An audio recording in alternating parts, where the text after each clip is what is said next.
All right, everybody. Good morning, evening, or afternoon, depending on where you are and when you are watching this video.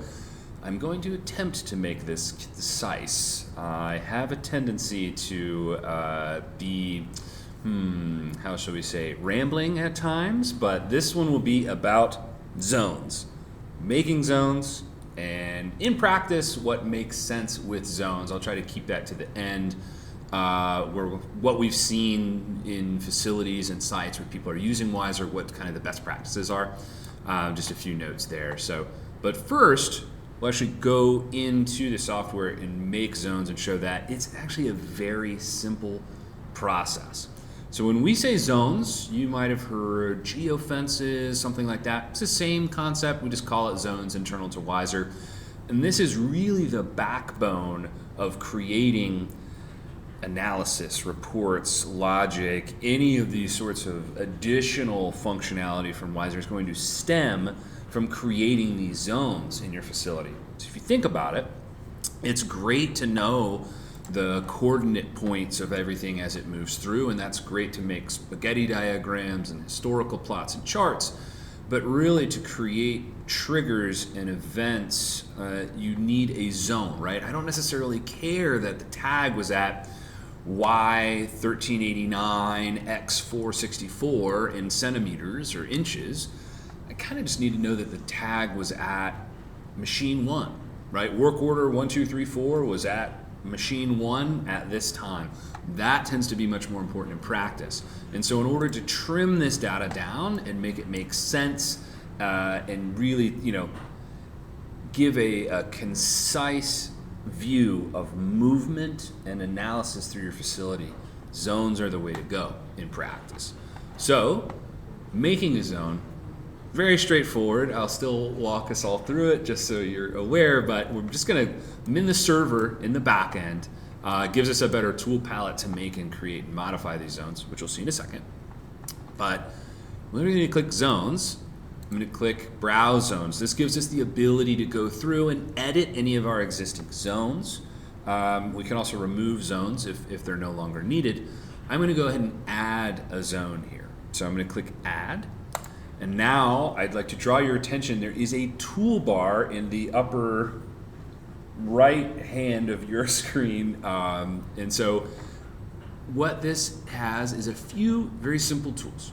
One is I got a little clicker where I can click and move things. I have a plus tool. That means you're adding points to your zone. I have a minus tool. That means, drum roll, you are subtracting points from your zone. I have a little triangle tool, which is just a translator. I can drag the zone I've made around. And then we have some settings, which we'll get into in just a second.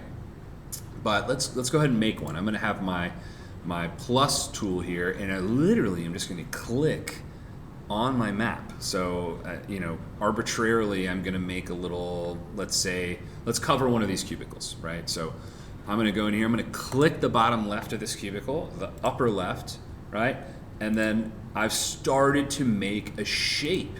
Now you'll notice this does not have to be a square. I can have it be as complicated as I wish it to be. And that'll come in handy later when we start talking about the realities of movement in your site and what that means for zones. But I really can have as many points bounding this as I need to. I could then, of course, subtract points that I've put in, and I could translate this all around. I'm just going to keep it where I made it. And the settings I was talking about before, really it's your Z bounds, right? If you have stacked zones or shelves in your facility or a ground floor and a mezzanine, you're going to want to differentiate those in your zones, right? As well as the height, the Z height in the tag data, you're going to want your different zones. Likely, it's not required, but usually you're going to want that. So I'm just going to leave that as is for now. Let's just put this in the cubicle. I'm going to go ahead and green check. I'm just going to name this cubicle for lack of a better title. So there's cubicle. I've made a zone. I'm going to make another zone here, and I'm just going to literally put the chair in the cubicle and let's call this chair. And just so you know that you can stack zones, right? There can be zones within zones within zones, and then in the raw data, it would say that it's in both zones, right? There's a reason there are commas here in this zone, right? Zone column. You can see, all right, I'm in multiple zones, or I'm in one in this case. So some sites prefer stacked zones. Some sites all just have just zones, some single zones across the whole facility. Up to you how you do it, right? Making zones is really as simple as that. Not to overcomplicate it, you're literally just clicking around on your map. If you ever need to change or modify these, you just go back into zones, right? And I can literally select this zone. I'm back in the zone editing, and I can start moving things around, right? I could even just individually move points here.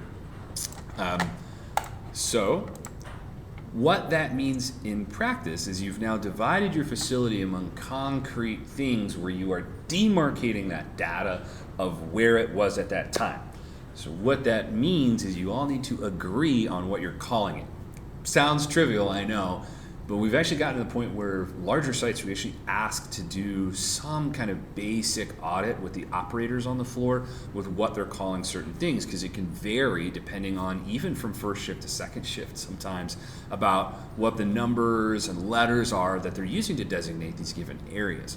So make sure everyone's in a consensus, because the raw data will be marked with it, right? And so you need to know if I'm calling this machine grind and other person is calling it grind machine, even those differences, right, can make it challenging to parse through the data afterwards. So just make sure everybody's on the same page. The other thing I like to stress is, in practice, these are all software defined. Use that to your advantage, because you maybe have put lines or tape on the floor saying that this is machine 1, everything that's right here is machine 1. But your whip or your people, your material handlers, your parts don't necessarily follow that exact structure. They may be sat down right across from the tape, across the aisle, right? Anywhere along the aisle, right? To queue up for the machine. Make your zone match that, as opposed to forcing the whip into some zone that you think of in your head, right? It's all stacked out in the aisle. That's fine. You can create a zone that encompasses those things, right? So think about your nomenclature. Think about, in practice, where that zone actually is, right? Don't think about it from a physical sense. Think about it as a software thing that you can move and adjust, right? And then the third is realistic expectations of granularity. Our system in real world performance is going to be probably around 1 meter in these industrial, reflective, metal heavy environments. And so, we made a fun American flag here, but this is an example, or even the chair that I just made is an example of a zone that's probably too small to give you a real sense of whether it's being triggered or not, right? Something that sat on the desk within plus or minus 1 meter of that chair would have a chance of entering that zone. And that can be fine as long as we have some filtering in place, or we're aware of that as we're going through this raw data field. But in practice, you're going to want to keep your zones a little bit larger than that, just so the data is pretty clean and you don't have to clean it up any further. And hey, if it says it's in the cubicle, it's in the cubicle, right? But those are some kind of basic overviews of good practices with zones. Making a zone, as I said, is relatively trivial. So hopefully this is helpful. If you're at this stage of your deployment, or you're thinking about doing a deployment, this can be useful information as well. So I'll wrap it up there. I appreciate everybody watching. Hopefully you got something out of this, and we'll see you next time.